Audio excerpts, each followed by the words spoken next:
Welcome to the Daily Core. We're going to be looking at some Core 2 questions. This is the first one.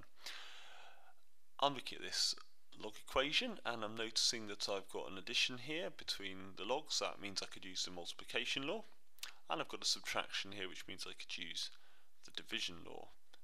There's no coefficients in front of the logs, which means the power law isn't necessarily going to be useful straight away. So let's start off by using the multiplication law. So log base 3 of x plus log base 3 of 3x minus 15 can be turned into log base 3 of x times 3x minus 15 minus log base 3 of 10 equals 0. Don't lose this bit of the equation, many people do. And now I've got my subtraction, which means I can use the division law. So log base 3 of,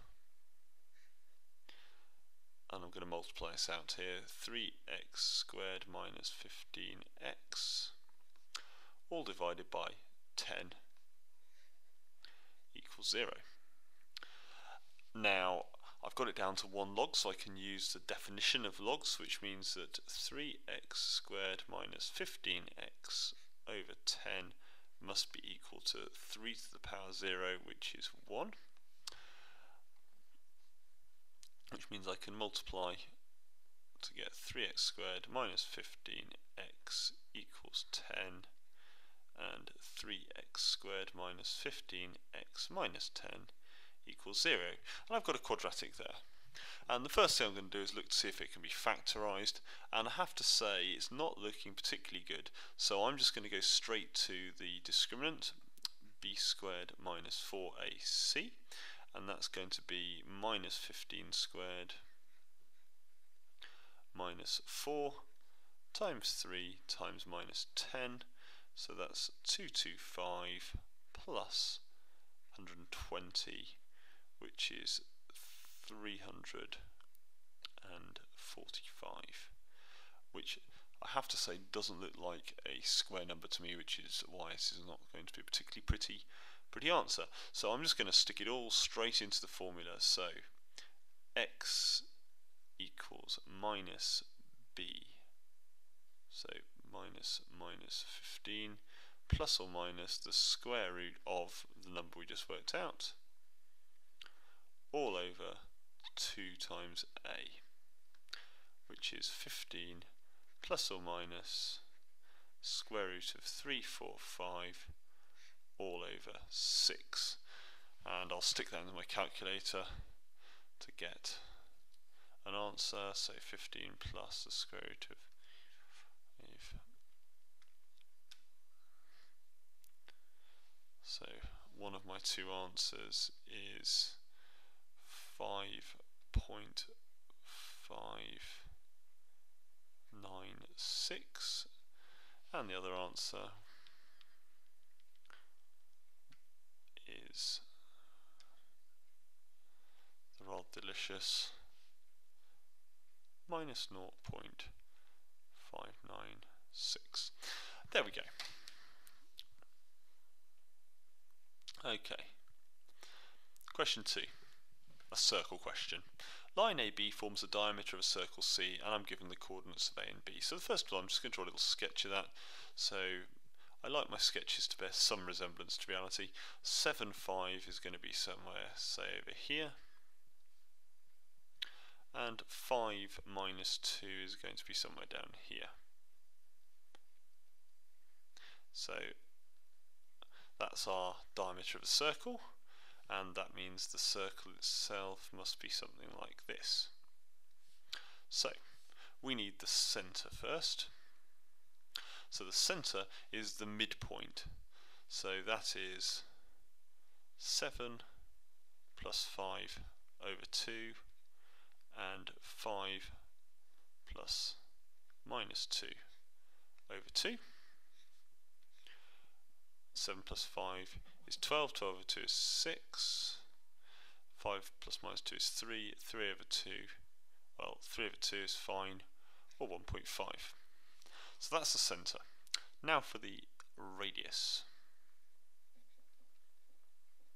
So to get the radius, I'm going to use Pythagoras on this whole thing here and then halve it. So let's have a look. It goes from 5 to 7, which means that distance is 2, and minus 2 to 5, which means that distance is 7. So the radius is the square root of 2 squared plus 7 squared all over 2, which is the square root of 4 plus 49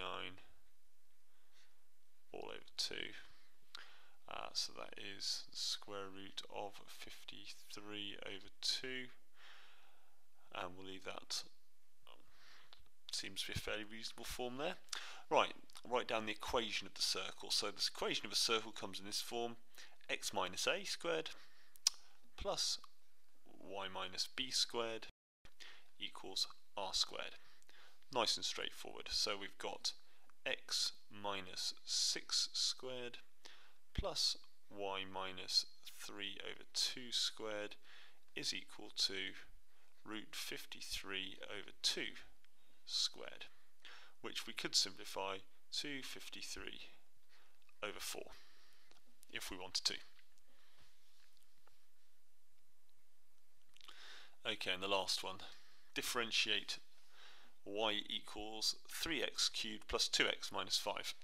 Now, a couple of little things to consider here. So first of all, we're going to need to rewrite it. So I'm going to split the fraction up. So I've got 3x cubed over 2x to the half plus 2x over 2x to the half minus 5 over 2x to the half. Now, I know this isn't the only way of doing it, but this does avoid some problems. All I've basically done is I've just reversed something along these lines. For example, 3 halves is equal to 1 half plus 2 halves,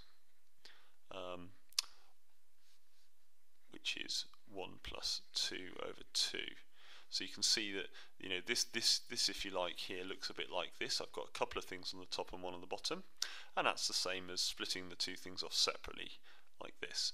So I've just split this all up into its 3 separate terms, and now I can simplify each of these terms. So I'm still going to have my 3 over 2 here, and instead of x to the 3, which is 6 halves, I'm going to have x to the 5 halves. And then here the 2's are going to cancel, and I'm just going to be left with x to the half. I'm subtracting the powers, by the way. And then here 5 over 2 is going to stay, and it's going to be x to the minus a half. And that's what I want. I've now just got a single x in each term with the power. So now I can differentiate.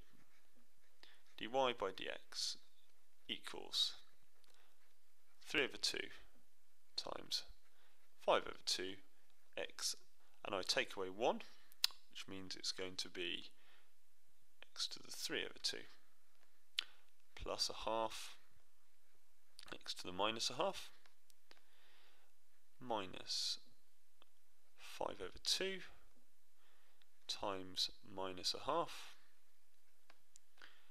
x to the minus 3 over 2. Being very careful here with the signs.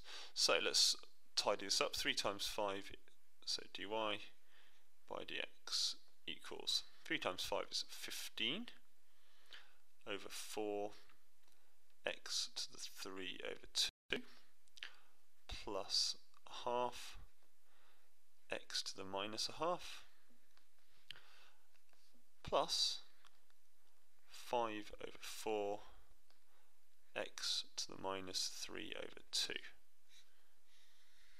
And please be careful when you see things like that on the bottom. Make sure you split it up neatly first, and notice the 2 stays on the bottom. A mistake would be, for example, another way to do it might have been to do this: 3x cubed plus 2x minus 5 times 2x to the minus a half. That would be a mistake, and the mistake is because this 2 here should actually be a 2 to the minus 1, because it did come off the bottom. So you could do that and multiply it out, or you can do what I've done down here, which I have to say I think is a little easier to understand.